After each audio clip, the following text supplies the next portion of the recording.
Hi everyone, welcome to the continuation of section 5.2, which is we're going to look at graphing polynomial functions. And in class today we did the example, and there were 5 steps involved to graphing polynomial functions. The first was determine the end behavior, and you do that by finding the lead coefficient, determining if it's positive or negative, and you look at the degree. And whether that is even or odd. So those two things, lead coefficient and degree, determine the end behavior of the function. You need to find the y-intercept, so you just replace all the x's in the function with zeros and simplify. You find the x-intercepts, which are also the real zeros. Also state their multiplicity, which will determine whether the graph crosses or touches the x-axis at each of those x-intercepts.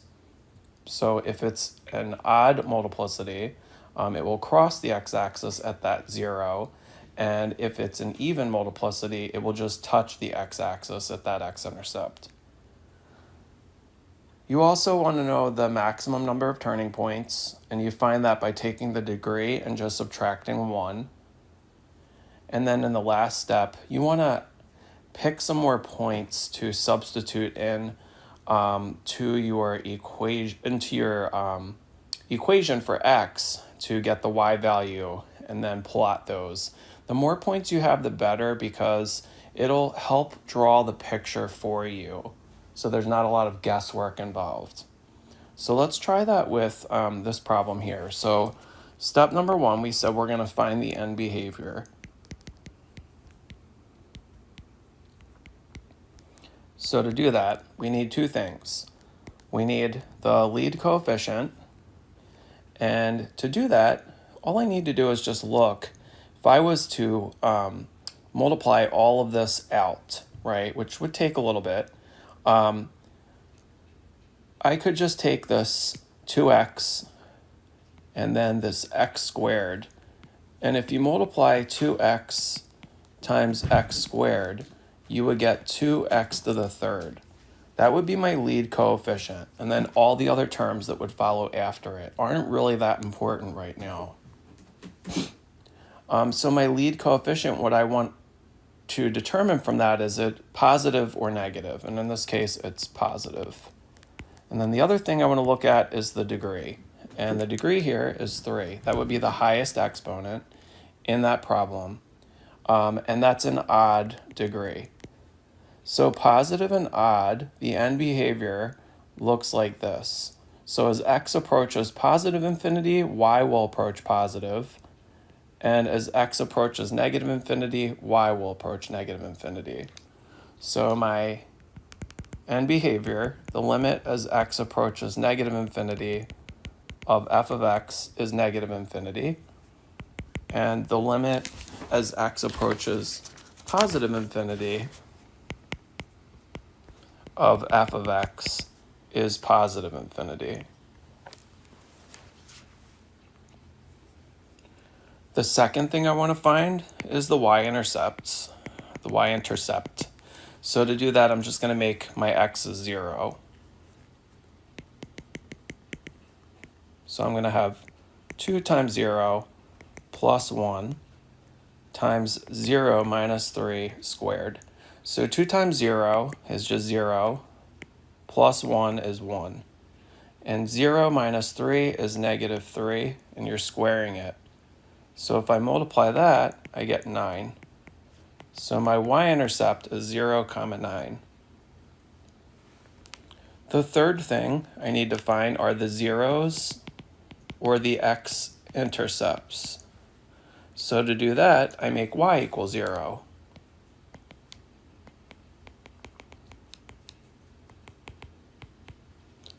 Now, this is already a factored expression, so I just need to apply the zero product property. So I'm going to take each of those factors and set them equal to 0.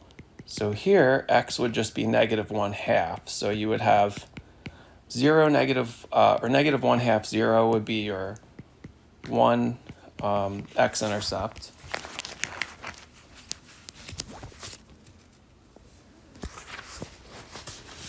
And then Here you have x minus 3 times x minus 3. So if you just take one of those factors and make it equal 0, you get x equals 3. So that's 3 comma 0. Here, though, the multiplicity is 2 because it's a repeated root. There's actually 2 x minus 3. So there's actually 2 x equals 3's. We just write it once, though, because it's the same root repeated. Here, we only had 1 negative 1/2, so it's got a multiplicity of 1. Generally, when it has a multiplicity of 1, you don't have to write that. It's just understood. But MyLab may ask you. So if it's got a multiplicity of 1, 1's an odd number. And odd means that the graph will cross at x equals negative 1/2. When you have an even multiplicity, the graph will touch the x-axis at x equals 3. Step 4 is determine the maximum number of turning points.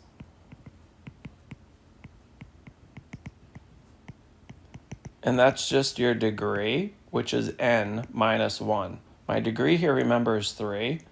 And 3 minus 1 is 2. So at most, it'll have 2 turning points. And then step 5 is to pick some points, some other x points, to the left and right of the x-intercepts that we have, and also in between. So to get a good idea of that, let's start plotting some things. So we know that the y-intercept is 0, 9. So I'm going to plot where that is. So if you look at the graph, we're counting by 5s, right? So that would be 5, 10, 15, 20. And then the x-axis, you're counting by 0.2. So that's 0.2, 0.4, 0.6, 0.8, 1, and so on. Okay, so these are going by 0.2. These are going by 5s. Okay, so my first point is 0, 9. So that's going to go like right about there. And my x-intercepts are negative 1/2. So negative 1/2 will go right in the middle, 0 and negative 1. And my other x-intercept is 3, 0. Okay, so now I want to pick some points that are to the left of the left and right of the 2 x-intercepts, and in between. So like I'm going to pick negative 1 would be a good one, because that's to the left of that blue dot at negative 1/2. I think probably choosing 1 would be another good one. It wouldn't hurt to also pick 2. And then we really don't need to pick a number to the right of 3, but we will anyway, so 4. So the numbers I'm picking, we said, were these numbers here. X equals negative 1, x equals 1, x equals 2, and x equals 4. Now, you're going to plug those back into the expression. So everywhere there's an x, you're going to put a negative 1, and you're going to find the y value. Okay, I'll do the first one with you. So you would do 2 times negative 1 plus 1, and then times negative 1 minus 3 squared. 2 times negative 1 is negative 2 plus 1. Negative 2 plus 1 is negative 1. And then negative 1 minus 3 is negative 4 squared. And if I multiply all of that, I get negative 16. So the point I would be plotting is I plugged in negative 1, and I got negative 16 for my y value. Now, there's an easier way to do that, and you would do that using a calculator. So to do that, let me open up my camera on here.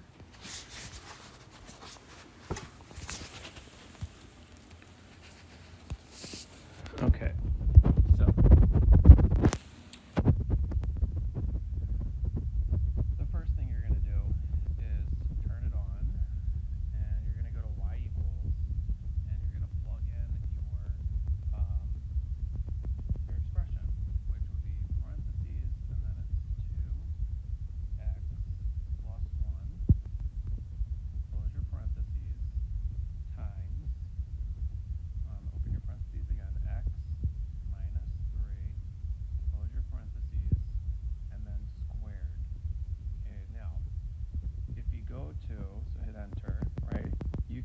graph and see what the graph looks like. Okay, you would have to zoom out to get a better picture of it. But if you would like, you can go to second table, so hit the blue button, and then hit table. And now we have all our x values and all our corresponding y values. So if you'll recall, I just plugged in -1, and what did I get for my y? -16. So all your values are there. Now you don't have to sit there and plug and chug everything. It's just right there, okay? So I'm going to get all my other y values this way. I'm going to use the table, and I'm going to write down the y values. Okay, so I'm going to go back to my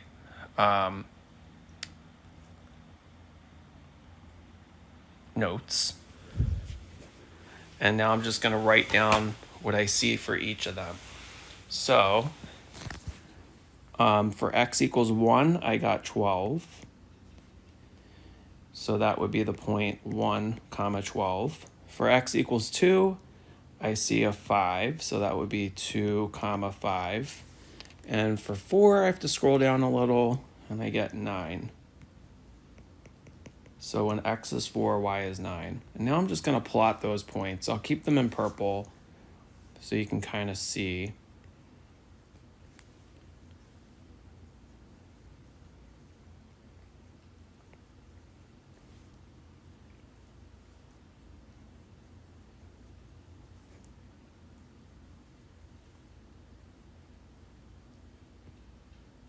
And I'm also going to get rid of these that I circled. I don't really need them. Okay, and now what is this graph going to look like? Remember, my end behavior is telling me that the graph's going to approach -infinity as x approaches -infinity, and it's going to approach +infinity as x approaches +infinity. And now I'm just going to follow my graph. So follow the points. Okay, it's going to go to here. Remember, when it gets to 3, 3 is had an even multiplicity, so it's going to touch the graph there. Notice that it actually crossed the graph at -1/2, right? Because it was odd, so it crosses. But here it's just going to touch the graph, so it's kind of like it changes its mind, and then it goes up here. So it's going to look something like that. Okay, that would be a rough sketch of it.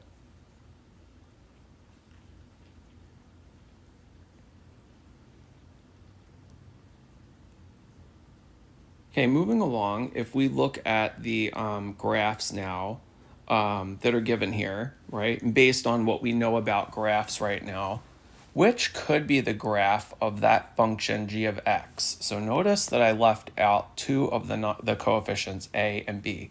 Based on what you know, which of those would be or could be the graph? Okay, so let's go through. If you want to pause the video and try to work through it, that would be great. So one of the things I notice is, first of all, it's in standard form, and my lead coefficient is, or my lead term is x to the 5th, right? So my lead coefficient would be 1, which is positive, and the degree is 5. So that's odd, okay? So positive and odd, what does that look like? Okay, it goes up to the right and then down to the left. Okay. I also know that when you have a function that has a degree of 5, that it's going to have at most n minus 1 turning points. So it'll have at most 5 minus 1 or 4 turning points. Okay, at most. Could have less, but it will never have more than that. I also know by looking at it that my y-intercept is 3. So remember, the y-intercept is when you replace all the x's with 0. So if I did that, all these terms would just go away, and you would be left with 3. So let's go through and see if we could use process of elimination. So first of all, using the end behavior, it's got to point up to the right and down to the left. So the only one that doesn't do that is D, so that can't be the answer. It has to have 4 turning points at most. Letter C has way more than 4 turning points. It's got 1, 2, 3, 4, 5, 6, 7, 8. Can't be that one. Now, if I use the y-intercept of 3, I know that this is not a y-intercept of 3. That's a negative number, so it can't be A. So B makes the most sense. Okay, so that was based on the properties that we talked about. So now what if you actually were given a function, or the graph of the function, and you had to find a polynomial function that models the graph? So what I need to do is, again, look at my picture and pick out properties, okay? So one of the first things I notice is that it's got 3 turning points.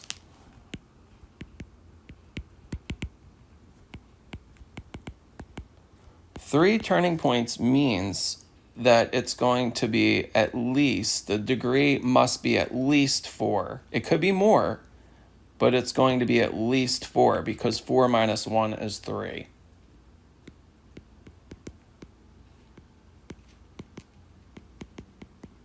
Okay. What are my zeros? My zeros are my x-intercepts. I've got one at -1. I have one at +1. And I have one at 2. What would be their multiplicities? Well, for -1, we know that it is even because it's just touching the graph. Okay, so it's even. And for 1, it's crossing, so that's got to be odd.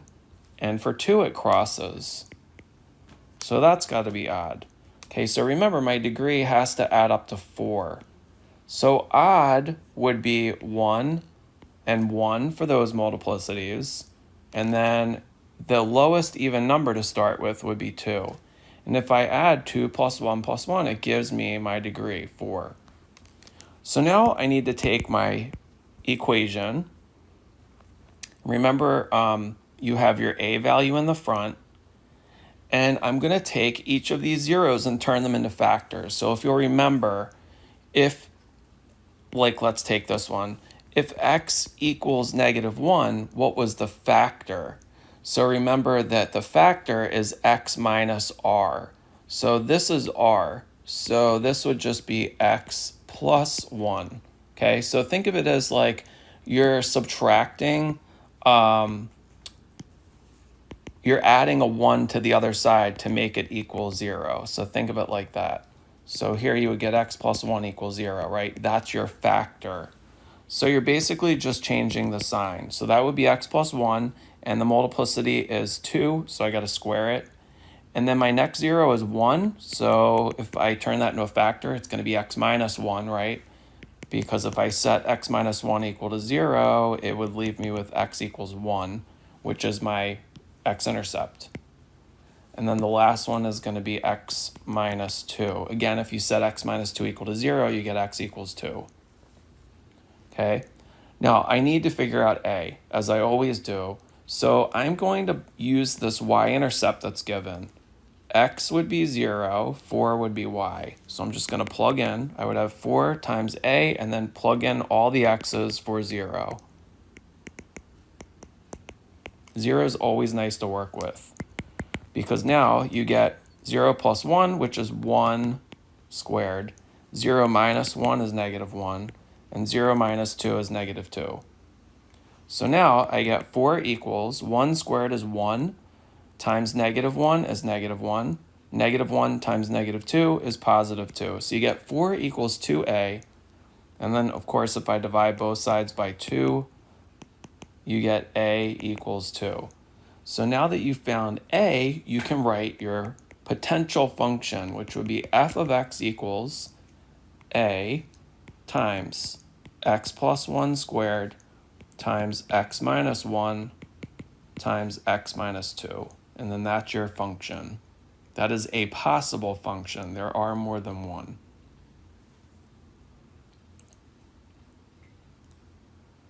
Okay, you all can try the next one. There's a possible solution. Okay, without a picture now, what if we have to construct a function with the following characteristics? So now I'm giving you what we had to find in the graph. So the zeros are -2, 1, and 3, and then their multiplicities are there. It's degree 4, okay, and if you add 1 plus 1 plus 2, it adds up to the degree. And it contains the 0.28.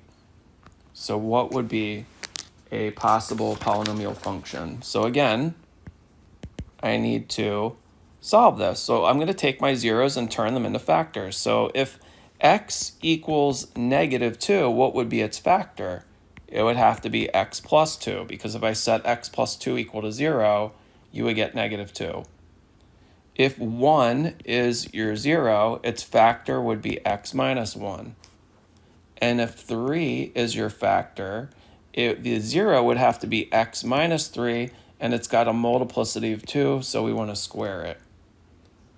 Now we're going to use the fact that the 0.28 is on that graph. So x is 2, y is 8. So I'm going to substitute just like I did before, except this time, everywhere there's an x, I'm going to put a 2.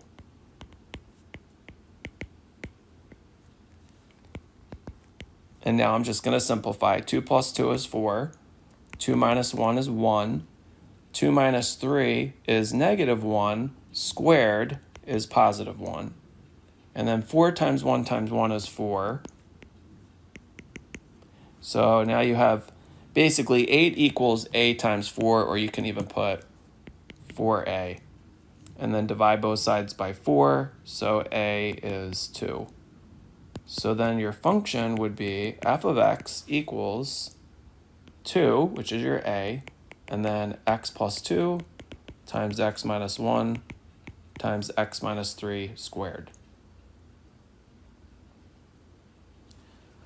The last part of the video is all about graphing lines of, I shouldn't say lines because they're not always going to be lines, but just a function of best fit, okay?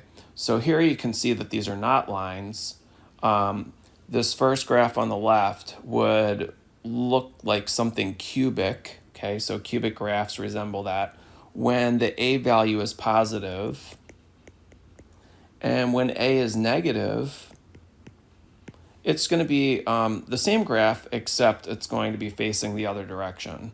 So kind of like -x even, where the line goes down to the right instead of y equals x, where it goes up to the right.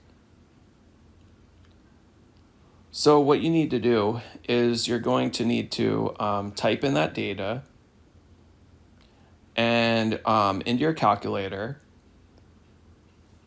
and you're going to create a plot,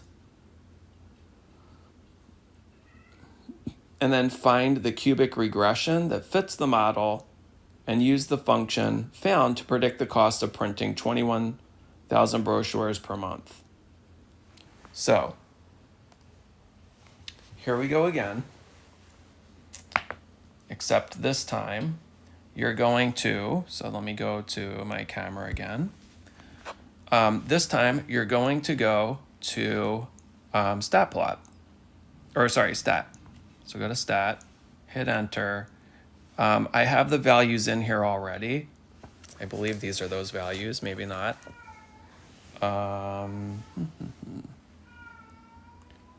Nope, they're not the values. Okay, so I need to plug these in. So you might want to clear this out. So first you'll highlight L1 and then just hit clear. And then do the same thing for L2. You're going to hit clear. Okay, so I'm going to go to L1 and I'm going to type in the numbers. So you guys can do the same thing, and you can always hit pause until you're finished, so you don't have to watch me actually type these numbers in. It's pretty boring.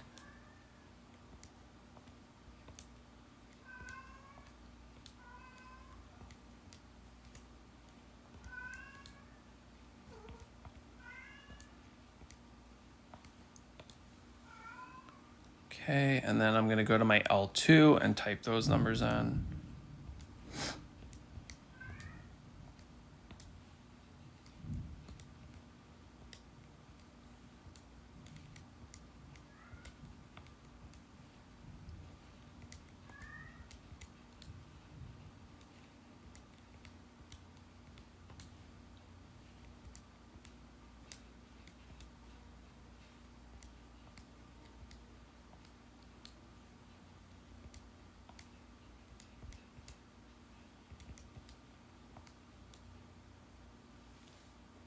Now to graph it, remember you're going to first make sure your plot's turned on. So you're going to hit second y equals. My plot right now is off, so you're going to hit enter and just highlight on. Okay, that first graph right here is the scatter plot, so that's okay just to leave like that. And then you want to graph it. So to graph it, all you have to do is hit the zoom button and then hit the number 9. Zoom 9 will give you the scatter plot. And as you can see, this resembles a cubic function. You can kind of see here how it bends right there. And this would be where the a value is positive, okay? What you need to do is sketch that, and then it says to write the equation of the cubic regression model. So to get the equation, you're just going to go back to stat, and you're going to click calc, and then go down to cubic regression, which is number 6. Your X list is an L1, your Y list is an L2, so all of that's good. Go to calculate and hit enter, and there you go. So it gives you the equation, generic, y equals a times x cubed plus bx squared plus cx plus d. And then here's your a, b, and c and d values. You're just going to plug them in there, okay? So once you write that equation in, okay, so let's do that first. And then I'll show you a trick to answer the last part of this. So here you're going to see graph on TI-84 plus, okay? The regression model is going to be y equals, it's ax cubed, so if I round a to the nearest 4 places, it would be about that, and then plus b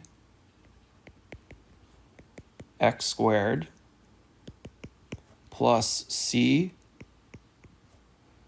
x plus d. Okay, there's my cubic regression model. So that models the data. So what that allows me to do is predict. If I know X, which is the number of brochures in thousands, I can predict the cost now based on that model. So using the function found to predict the cost of 21,000 brochures per month. Okay, so now this says number of brochures X in thousands. So you have to remember, like 5 really represents 5,000 and 20 really represents 20,000. Okay, but all you're doing is plugging in 5 into the function or 20 into the function. But remember, you interpret your answer to be in thousands of dollars. Okay, so to do that, I already have my function in my calculator. So here is all what you have to do. So you're just going to now go to the table. So hit second table. Oh, and it's not there. I wonder why. Oh, so if I go to y equals, okay, I have to type in my function. So I actually have to type this number in. So this was 0.0018, and then it's x cubed, so you hit x caret 3. Okay, I'm just going to type this in right now.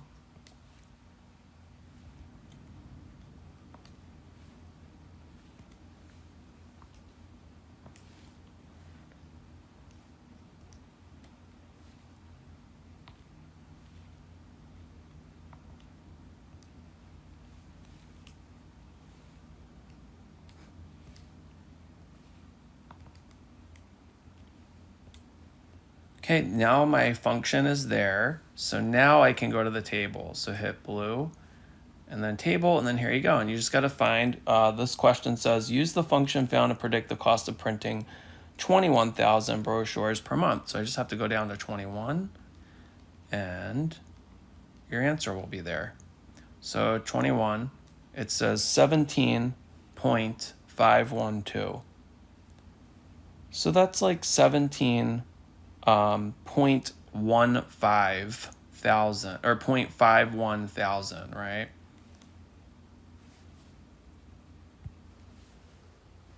So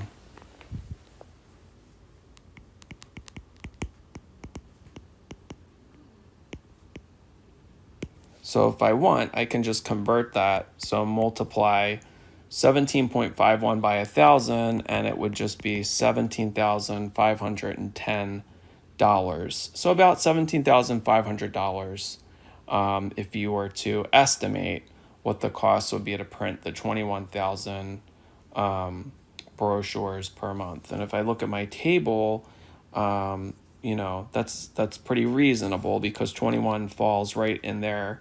So I should get a number somewhere between 16.3 and 17.8. That would make sense. All right, that is the end of the video for 5.2. Hope you all enjoyed, and if you have any questions, please let me know in class.